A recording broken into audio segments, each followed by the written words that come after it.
Salut à tous et bienvenue sur AZ237. Les vacances d'été doivent être considérées comme le meilleur temps de détente de toute l'année, où les gens se réunissent et prennent une pause bien méritée. De nombreuses familles se rendent près des lacs à la campagne, où elles peuvent s'amuser à travers de nombreuses activités telles que la natation, l'aviron, la randonnée et bien d'autres encore. Notre histoire aujourd'hui s'articule autour d'Angelo Mondragon de Fort Collins au Colorado. Il fut confronté à une situation difficile. Découvrons de quoi il s'agissait. Mais avant de commencer, j'aimerais vous rappeler qu'après avoir regardé cette vidéo, vous pouvez faire un tour sur notre chaîne pour découvrir de nombreuses histoires à la fois incroyables, intéressantes et émouvantes. Et n'oubliez pas de vous abonner à la chaîne et d'activer la cloche de notification si vous êtes nouveau parmi nous. Angelo Mondragon, un plombier très occupé qui travaillait dur pour sa famille, avait l'intention de passer les vacances d'été avec sa famille bien-aimée. Sa femme et lui pensaient visiter la campagne, comme beaucoup de gens le faisaient pendant les vacances d'été. On dit que la température du Colorado en juillet est atypique et elle peut monter jusqu'à 30 degrés Celsius. C'est la raison pour laquelle les gens choisissent de se rafraîchir en visitant la campagne pendant les vacances d'été. Angelo était surtout impatient de visiter le lac Windsor pour ses magnifiques paysages de coucher de soleil. Il voulait tellement y aller avec sa famille. Comme il n'était qu'à 30 minutes de route de sa ville natale, ils emballèrent leurs affaires et atteignirent le magnifique lac Windsor le week-end suivant. Dès leur arrivée, ils virent des foules profiter de la variété des activités offertes par le lac. Alors que la famille d'Angelo venait s'amuser, une autre famille était impliquée dans notre mystérieuse histoire.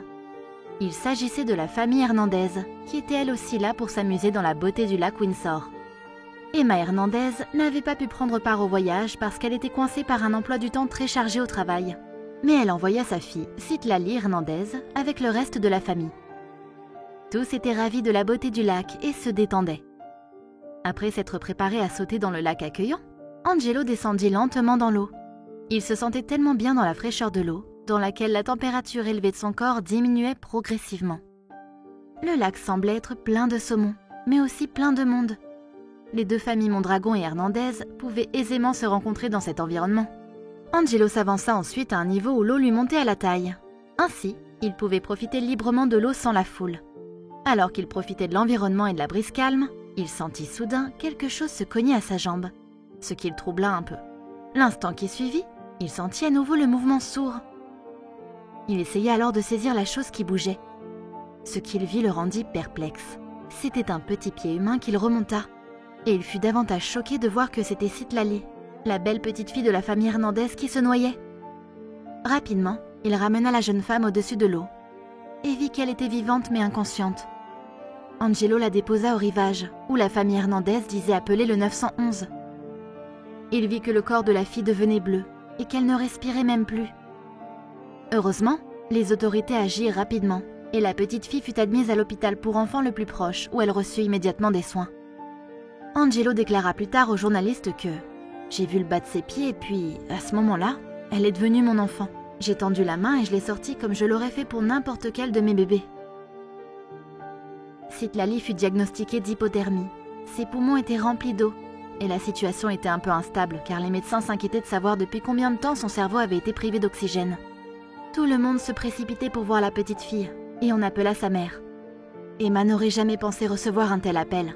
Elle se précipita à l'hôpital pour rester auprès de sa fille et après quelque temps, les médecins annoncèrent qu'elle allait parfaitement bien, car elle avait été rapidement sauvée et envoyée à l'hôpital. Ses poumons sont bons, son rythme cardiaque aussi, tout va bien, déclara sa mère après le diagnostic. Emma attendait avec impatience de rencontrer le sauveur de sa fille et plus tard, Angelo rendit visite à Citlali à l'hôpital où elle avait été soignée. Il rencontra finalement sa mère. Elle ne parla pas beaucoup, car en courant à sa rencontre, elle ne put que pleurer et le remercia d'avoir sauvé son cher bébé. « Il n'y a pas de mots, comment puis-je vous remercier ?» dit-elle à Angelo. Pendant qu'il parlait, Citlali prévoyait de rencontrer celui à qui elle devait la vie dès qu'elle serait rétablie. Angelo, qui voulait même lui rendre visite, déclara « J'ai hâte de la voir, elle fait partie de notre famille maintenant. » Son cœur fut rempli lorsqu'il vit la petite fille assise sur le lit bavardant. Angelo dit au journaliste à quel point il était facile pour un bambin de se jeter à l'eau. Cette déclaration eut un impact énorme sur les mesures de sécurité à prendre. Il fut alors décidé de garder des gilets de sauvetage pour enfants lors des activités autour de l'eau. Un autre incident de ce genre fut rapporté, cette fois-ci dans une piscine. Cristalline était invitée pour une fête à la piscine locale par une belle journée ensoleillée à l'occasion de la fête des pères. Elle s'allongea confortablement sur le canapé extérieur après s'être changée. Dès qu'elle commença à se reposer, ses yeux étaient distraits par 3 petits garçons qui faisaient du vélo autour de l'énorme piscine communautaire. Les enfants portaient des gilets de sauvetage, mais Krista avait le sentiment que quelqu'un pourrait tomber accidentellement dans la piscine. Elle garda donc un œil sur les 3 enfants, même s'il y avait une foule de gens autour d'eux. Sa perception devint réalité lorsqu'elle vit le plus petit des 3 garçons trébucher et tomber dans le jacuzzi en essayant de prendre un virage trop large. Il était coincé entre le tricycle sur son corps et le jacuzzi en dessous. Il était complètement immergé parce qu'aucun de ses membres n'était visible au-dessus de l'eau. Il essaya de dégager le tricycle à coups de pied, mais il était trop faible et trop petit pour le faire. Krista traversa la cour aussi vite qu'elle put, même si elle était un peu loin. Elle pensait que quelqu'un pouvait sauver le petit garçon, mais personne ne voyait le petit se noyer, car le jouet au-dessus semblait flotter et le couvrait. En 15 secondes, Krista réussit à sauter dans le jacuzzi et dégagea le vélo d'une main. Elle réussit à sortir l'enfant en difficulté de l'eau, le posa sur ses genoux et le tapota pour vérifier s'il respirait. Heureusement, il se mit à tousser et à cracher de l'eau. Il saisit Krista autour de son cou et s'accrocha fermement, bien que c'était une parfaite étrangère. « L'horreur sur son visage me hantera à jamais », déclara Krista. Elle donna le bambin à son grand-père et entendit le frère aîné du petit, assis sur le bord du jacuzzi, lui crier « Merci d'avoir sauvé mon frère, j'ai essayé de l'aider mais je n'ai pas pu ». Krista était tellement concentrée à secourir le garçon qu'elle ne remarqua pas son frère qui avait essayé de le sauver aussi. L'après-midi terrifiant de Krista à la piscine lui fit réaliser que les enfants pouvaient facilement se noyer dans une seconde d'inattention. La dernière histoire d'aujourd'hui est celle d'un autre gamin qui fut sauvé alors qu'il avait été laissé dans une piscine tout seul. C'était un beau jour du mois de juillet où une mère passionnée avait organisé une vente à la mode typique de la gestion d'un commerce au détail. Elle se réveilla à 3h30 du matin, prit un café et passa les 12 heures suivantes de la journée à diriger les gens vers leur travail. Une fois son travail terminé, elle se rendit directement chez sa belle famille pour célébrer l'anniversaire de son mari. La fête était pleine de tout. De la musique vibrante, des chaises confortables au bord de la piscine, de la viande sur le grill et même un rodéo de flamants roses à cheval. La mère de notre histoire voulait se détendre après la journée fatigante qu'elle avait eue. Alors elle s'allongea dans l'une des chaises confortables autour de la piscine et garda un œil sur les enfants autour. Elle était très mauvaise nageuse et chaque fois que les enfants étaient autour de la piscine, elle se sentait inquiète. Son fils de 5 ans dansait autour de la piscine avec son frère de 2 ans.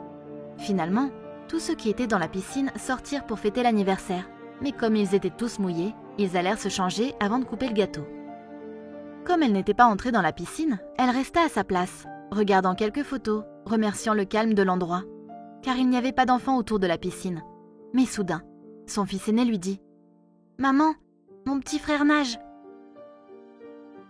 Elle regarda la piscine et vit son fils de 2 ans la regarder sous la surface de l'eau. Il essayait d'étirer son bras hors de l'eau pour permettre à sa mère de l'attraper.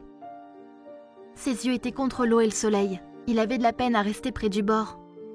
Jamais de sa vie elle n'avait été aussi effrayée. Alors elle sauta dans la piscine et fit sortir son bébé immédiatement. Dès qu'elle le sortit, il se mit à pleurer bruyamment, ce qui le soulagea un peu. Les cas de noyade d'enfants sont très fréquents dans tous les pays. Le taux de noyade des enfants a même augmenté, les faisant mourir en leur causant de graves soucis de santé. Les parents doivent prêter davantage attention à leurs enfants, surtout aux tout petits. Il est recommandé que chacun apprenne au moins quelques mesures de prévention afin d'éviter de pareils accidents. Quelle est votre opinion au sujet de cette histoire? Dites-le nous dans les commentaires. Si vous avez aimé cette vidéo, alors cliquez sur le bouton j'aime et partagez-la autour de vous. À très bientôt sur AZ237.